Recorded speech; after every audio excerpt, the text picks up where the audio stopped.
2008 മുംബൈ ഭീകരാക്രമണത്തിന് പിന്നിൽ പ്രവർത്തിച്ച ഒളിവിൽ കഴിയുന്ന പാകിസ്ഥാൻ ഭീകരർക്കെതിരെ പുതിയ ക്രിമിനൽ നിയമമായ ഭാരതീയ നാഗരിക് സുരക്ഷാ സംഹിത പ്രകാരം ഇന്ത്യ നിയമ നടപടി ആരംഭിച്ചിരിക്കുകയാണ്. ലഷ്കർ-ഇ-തോയ്ബയുടെ നേതാക്കളായ ഹാഫിസ് സയ്യിദ്, സാക്കിർ ഉൽ റഹ്മാൻ ലഖ്വി എന്നിവർ ഉൾപ്പെടെ 6 ഭീകരർക്കെതിരെയാണ് കോടതിയുടെ പ്രത്യേക അനുമതിയോടുകൂടി അവർക്കൊരു ഭാരതീയ നിയമ സംഹിത പ്രകാരം നിയമ നടപടികൾ സ്വീകരിച്ചിട്ടുള്ളത്. പ്രതികളുടെ അസാന്നിധ്യത്തിൽ വിചാരണ നടത്താനാണ് പുതിയ നിയമത്തിലൂടെ ലക്ഷ്യമിടുന്നത്. കോടതിയിൽ ഹാജരാകാൻ ആവശ്യപ്പെട്ടുകൊണ്ടുള്ള പ്രഖ്യാപനം പുറപ്പെടുവിച്ചു കഴിഞ്ഞാൽ 90 ദിവസത്തിന് ശേഷം പ്രോസിക്യൂഷൻ പഴയ കേസും തെളിവുകളും വീണ്ടും അവതരിപ്പിക്കുമെന്ന് സ്പെഷ്യൽ ഗവൺമെന്റ് അഭിഭാഷകൻ ഉജ്വൽ നീക്കം വ്യക്തമാക്കി.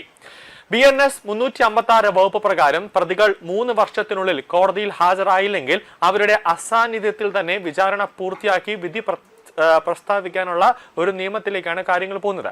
കുറ്റവാളികൾ വിദേശത്തേക്ക് കടന്നാലും നിയമത്തിന് മുന്നിൽ കൊണ്ടുവരാൻ ഈ നിയമം അന്വേഷണ ഏജൻസികൾക്ക് കൂടുതൽ അധികാരം നൽകുന്നുണ്ട്. പ്രതികൾക്ക് കോടതി നടപടികളിൽ നേരിട്ട് പങ്കെടുക്കാൻ കഴിയില്ലെങ്കിലും അവർക്ക് പൂർണ്ണമായ നിയമ പരിരക്ഷ ലഭിക്കുമെന്നതാണ് ശ്രദ്ധേയമായ ഒരു കാര്യം. ഇതിനായി അവർക്ക് അഭിഭാഷകരെ നിയമിക്കാനോ മറ്റ് നിയമപരമായ പ്രതിരോധ മാർഗങ്ങൾ സ്വീകരിക്കാനോ അവസരമുണ്ടാകും.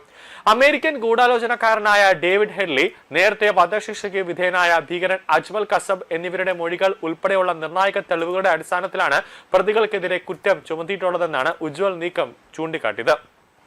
ഒളിവിൽ കഴിയുന്ന ഭീകരർക്കെതിരെ ഇന്റർപോളുമായി ചേർന്ന് പരസ്യ പ്രസ്താവനകൾ പുറത്തിറക്കാനുള്ള ശ്രമത്തിലാണ് ഇന്ത്യൻ സർക്കാർ.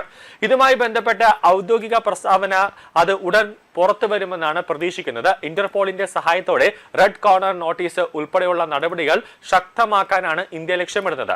കൊടും ഭീകരർക്ക് പാകിസ്ഥാൻ ഇപ്പോഴും സുരക്ഷിതമായ താവളം ഒരുക്കുകയാണെന്നാണ് ഇന്ത്യൻ അധികൃതർ വ്യക്തമാക്കുന്നത്. ഈ സാഹചര്യത്തിൽ സ്വതന്ത്രമായ ഇന്ത്യൻ നീതിന്യായ വ്യവസ്ഥയിൽ നിന്ന് അന്തിമ വിധി സമ്പാദിക്കുന്നത് പാകിസ്ഥാന് മേൽ ശക്തമായ നയതന്ത്ര സമ്മർദ്ദം ചെലുത്താൻ ഇന്ത്യയെ സഹായിക്കുമെന്നാണ് വിലയിരുത്തൽ. 2008 നവംബർ 26-നാണ് രാജ്യത്തെ നടുക്കിയ മുംബൈ ഭീകരാക്രമണം നടന്നത്. കടൽ മാർഗം മുംബൈയിൽ നുഴഞ്ഞുകയറിയ 10 ലഷ്കർ-ഇ-തോയ്ബ ഭീകരർ താജ് ഹോട്ടൽ, ഛത്രപതി ശിവാജി ടെർമിനൽസ് ഉൾപ്പെടെയുള്ള പ്രധാന കേന്ദ്രങ്ങളിൽ നടത്തിയ ആക്രമണത്തിൽ 166 പേർക്ക് ജീവൻ നഷ്ടപ്പെട്ടു. 300ഓളം പേർക്ക് പരിക്കേൽക്കുകയും ചെയ്തു. ആക്രമണത്തിൽ പങ്കെടുത്ത 9 ഭീകരരെ സുരക്ഷാ സേന വധിച്ചപ്പോൾ അജ്മൽ കസബിനെ മാത്രമാണ് ജീവനോടെ പിടികൂടാൻ കഴിഞ്ഞത്. നീണ്ട വിചാരണയ്ക്കൊടുവിൽ 2012 നവംബറിലാണ് കസബിനെ തൂക്കിലേറ്റിയത്. പുതിയ നിയമമായ BNS നിലവിൽ വന്നതോടെ വർഷങ്ങളായി പാകിസ്ഥാനിൽ ഒളിവിൽ കഴിയുന്ന മുഖ്യ സൂത്രധാരന്മാർക്കെതിരെ കർശന നടപടികൾ സ്വീകരിക്കാൻ ഇന്ത്യക്ക് സാധിക്കുമെന്നാണ് നിയമ വിദഗ്ധർ ചൂണ്ടിക്കാട്ടുന്നത്.